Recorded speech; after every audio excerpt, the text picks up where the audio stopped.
Pemirsa, Polri menetapkan mantan Kapolres Ngada AKBP Fajar Widya Dharma Lukman Sumaatmadja sebagai tersangka dalam kasus dugaan kekerasan seksual terhadap 3 anak dan 1 orang dewasa. Selain itu, mantan Kapolres Ngada diduga menyalahgunakan narkotika dan menyebarluaskan konten pornografi anak. Lantas, secara psikologis, apa yang menyebabkan seorang aparat penegak hukum dapat melakukan tindak kejahatan? Mantan Kapolres Ngada AKBP Fajar Widya Dharma Lukman Sumaatmadja ditetapkan sebagai tersangka dalam kasus dugaan kekerasan seksual terhadap anak. Berdasarkan hasil pemeriksaan, tersangka AKBP Fajar Widya Dharma terbukti melakukan pelecehan seksual terhadap 3 anak berusia 6, 13, dan 16 tahun, serta 1 orang dewasa berusia 20 tahun. Selain itu, mantan Kapolres Ngada diduga menyalahgunakan narkotika dan menyebarluaskan konten pornografi anak. Dugaan pelanggaran KIPP yang dilakukan oleh FBLS, Jabatan Pamenian Mapolri, ex-Kapolres Ngada Polda NTT dengan wujud perbuatan melakukan pelecehan seksual terhadap anak di bawah umur dan persetubuhan atau perjinaan tanpa ikatan pernikahan yang sah, konsumsi narkoba, serta merekam, menyimpan, memposting, dan menyebarluaskan video pelecehan seksual terhadap anak di bawah umur. Ditemukan fakta bahwa FLS telah melakukan pelecehan seksual dengan anak di bawah umur sebanyak 3 orang dan 1 orang usia dewasa. Antara lain, saya akan menyebutkan anak 1, anak 2, dan anak 3. Ya. Anak 1 usia 6 tahun, anak 2 usia 13 tahun, anak 3 usia 16 tahun, dan orang dewasa dengan inisial SHDR usia 20 tahun. Dari hasil pemeriksaan etik, tersangka AKBP Fajar Widya Dharma melakukan pelanggaran berat dan dijadwalkan pada 17 Maret menjalani sidang kode etik profesi Polri dengan ancaman sanksi pemberhentian tidak dengan hormat. Selain sanksi etik, tersangka dijerat pasal berlapis dengan ancaman hukuman 15 tahun penjara dan denda hingga 1 miliar rupiah. Polisi telah memeriksa 16 saksi dan mengamankan barang bukti 3 unit handphone dan sedang diperiksa di laboratorium digital forensik. Lantas, secara psikologis, apa yang menyebabkan seorang aparat penegak hukum dapat melakukan kejahatan seksual terhadap anak, penyalahgunaan narkotika, dan penyebarluasan konten pornografi anak? Tim TV One mengabarkan. Pemirsa, apa yang menyebabkan seorang aparat penegak hukum melakukan kejahatan seksual terhadap anak dan bagaimana upaya yang dapat dilakukan agar anak terhindar dari kejahatan seksual dan siber? Untuk membahasnya telah hadir bersama kami psikolog yang juga dosen psikologi di Universitas Paramadina, Muhammad Iqbal. Selamat sore.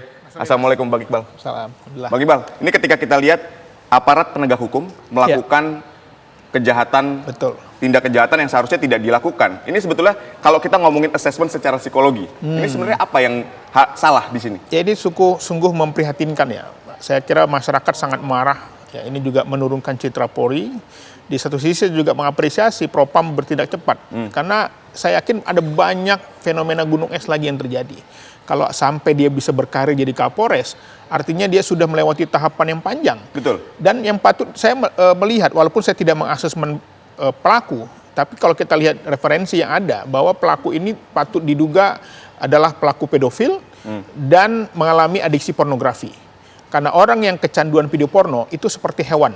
Dopamin memenuhi otaknya sehingga nggak punya rasa malu dan nggak punya etika dan moral. Nah, lalu bagaimana bisa lolos tes psikologi ketika dia masuk kepolisian, terus naik jabatan pun kan pasti selalu ada assessment psikologi yang dilakukan. Makanya ini mungkin sebagai evaluasi juga dari teman-teman kepolisian untuk bagaimana ke depan, bukan hanya tentang performance, bukan hanya tentang mental, tapi juga tentang kepribadian. Tes-tes kepribadian itu banyak sekali yang bisa mendeteksi, ya, yang bisa mengantisipasi bahwa seorang ini memiliki penyimpangan, termasuk penyimpangan seksual. Untuk itu polisi, teman-teman di kepolisian saya kira harus mencegah ini ke depan. Yang pertama, merazia semua perangkat elektronik, para aparaturnya. Bahwa siapa yang menyimpan yang menyebarkan konten pornografi itu harus ditindak, termasuk juga perangkat-perangkat di kantor. Ya. Karena pornografi ini sudah lama risetnya, makanya ada undang-undang anti pornografi bahwa kerusakan otak yang menyebabkan manusia seperti hewan. Jangankan anak kecil, bahkan anak kandungnya sendiri pun bisa diperkosa, bisa dicabuli oleh ayah kandungnya akibat dari kecanduan pornografi. Nah ini kan menarik ya. Anda menyatakan kecanduan pornografi di sini kan kalau kita lihat mantan Kapolres Ngada ini melakukan 3 kejahatan sekaligus. Betul. Ya kan? Di situ ada kekerasan seksual terhadap anak, Betul. ada pornografi dan narkotika. Berarti ketiga ini memang punya korelasi dan hubungan yang sangat Betul, erat para satu sama lain. pelaku pedofil itu biasanya mengalami kecemasan. Dan untuk mengurangi kecemasan atas dosa-dosanya, dia menyalahgunakan narkoba. Atau dalam satu teori lagi mengatakan bahwa orang yang menggunakan narkoba pun bisa melakukan kejahatan seksual akibat narkoba itu. Ya. Dan yang ketiga adalah sampai dia tega menyebarkannya. Betul. Atau bahkan menjualnya. Ini yang tentu saja sama sudah seperti hewan. Mana manusia mengeksploitasi anak kecil tanpa rasa bersalah. Jadi kalau kita lihat dalam teori pedofil, memang orang yang benar-benar pedofil itu dia tidak merasa apa yang dilakukan bersalah. Dia menganggap itu normal. Dia menganggap apa yang dia lakukan itu adalah hal yang biasa. Dan untuk itu memang kejahatan pedofilia ini harus kita cegah, antisipasi, jangan sampai ada anggota Polri, aparatur pemerintah, siapapun itu, termasuk masyarakat di dunia pendidikan yang melakukan tindak kejahatan terhadap anak. Baik, apakah pedofil ini ujuk-ujuk saja terjadi atau akumulasi? Misalnya dia tadi mengakses video porno atau masa lalunya sebetulnya. Karena kan kita lihat dia adalah seorang polisi yang sudah punya keluarga, ada keluarganya. Betul, saya kira ini adalah proses yang panjang. Pertama, pedofil itu banyak terjadi karena kegagalan membangun relasi dengan orang dewasa. Baik. Makanya para pedofil ini rata-rata memiliki pasangan yang dominan. Mendominasinya sehingga dia tidak punya kuasa.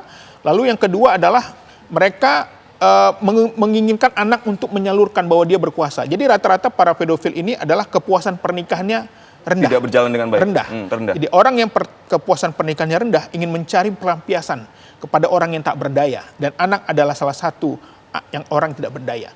Yang kedua juga pengaruh tontonan. Orang-orang yang menonton video porno akan memfantasikannya dalam pikirannya dan akan melaksanakannya dalam tindakannya. Karena fantasi seksual itu menyebabkan mereka menjadi orang yang tidak bisa berpikir normal lagi. Jadi menurut saya kejadian ini harus menjadi pelajaran penting bagi bangsa Indonesia bahwa sejak lama para peneliti mengatakan bahwa pornografi merusak. Tapi sampai sekarang situs-situs porno masih merajalela dan bebas di Indonesia. Dari teman-teman Komdigi, dari pemerintah, saya kira ini adalah salah satu PR, catatan penting bagaimana melindungi anak-anak Indonesia dari kejahatan seksual. Baik, tapi kalau kita lihat kan dari korbannya, yang ketahuan aja nih ya, dari 4 ini kan umur 6 tahun, 13 tahun, 16 tahun, dan 20 tahun. Artinya bukan semuanya kategori anak, ada juga kategori orang dewasa. Dalam referensi pedofil, ada 2 kategori. Ya, ada pedofil yang eksklusif, di mana dia hanya kepada anak kecil. Tapi ada juga yang non-eksklusif, di mana dia punya istri, dia bisa menikah, dia punya pasangan, tapi dia juga menyukai anak-anak kecil. Jadi kalau kita lihat bahwa pola-pola yang dilakukan pedofil dia tidak dengan kekerasan, tapi dengan bujuk rayu, dengan persahabatan. Makanya sekarang banyak sekali anak-anak yang menjadi korban yang diperoleh melalui media sosial, di mana dia memberikan hadiah, mendekatinya, lalu meminta foto pornonya, lalu mengancam akan menyebarkan konten porno itu kalau anak ini tidak mengikutinya. Ini penting bagi orang tua sekalian untuk mengedukasi anak-anak kita agar jangan sampai menjadi korban grooming namanya. Pendekatan oleh para pedofil di media sosial. Baik. Terus kalau misalnya kita lihat juga dari apa yang dilakukan ini sebetulnya bagaimana cara agar anak-anak kita terhindar dari kejahatan seksual dan siber ini? Betul. Edukasi terus-menerus menurut saya termasuk kehangatan, kedekatan, keharmonisan. Rumah tangga yang harmonis, orang tua yang hangat membuat anak-anak akan mudah bercerita tentang apa yang dialami. Dan sebaliknya, orang tua yang ribut terus-menerus, broken home, itu membuat anak-anak mencari dunia lain. Untuk itu, edukasi terus-menerus ingatkan anak-anak kita, dan yang terpenting adalah Indonesia perlu melindungi anak-anaknya dengan memprotek konten-konten ataupun indikasi-indikasi pedofil, termasuk juga penyimpangan seksual. Dan yang paling dibahayakan, mengerikan adalah mereka ini, para pedofil ini memiliki jejaring. Memiliki komunitas yang mereka saling bertukar konten, saling bertukar video, bahkan ada industrinya. Yang ini tentu saja harus diberantas, harus bisa ditegakkan hukum dan dirazia di dunia ruang maya kita. Baik.